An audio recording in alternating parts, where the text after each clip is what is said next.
Humility is the life and soul of piety, the foundation and support of every virtue and good work, the best guard and security of all holy affections. I recommend that you make humility a constant subject of your daily devotions, earnestly desiring you to think no day safe or likely to end well, in which you have not early humbled yourself before God and called upon Him to carry you through the day in the exercise of a meek and lowly spirit. Humility does not consist in having a worse opinion of ourselves than we deserve, or in abasing ourselves lower than we really are, but as all virtue is founded in truth, so humility is founded in a true and just sense of our weakness, misery, and sin. He who rightly feels and lives in this sense of his condition lives in humility. You must practice humility like a young beginner that has all of it to learn, that can learn but little at a time, and with great difficulty. You must consider that you have not only humility to learn, but that you must be content to proceed as a learner in it all your time, endeavoring after greater degrees of it, and practicing every day acts of humility as you every day practice acts of devotion.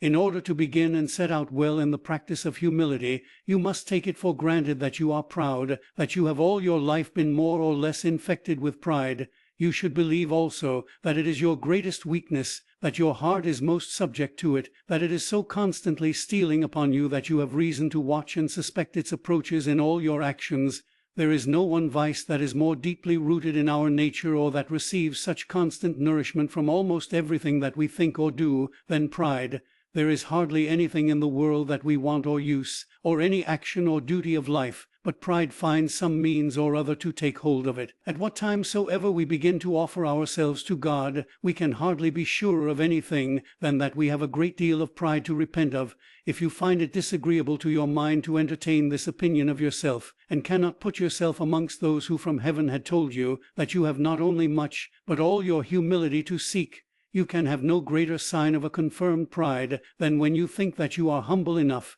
He who thinks he loves God enough shows himself to be an entire stranger to that holy passion. So he who thinks he has humility enough shows that he is not so much as a beginner in the practice of true humility.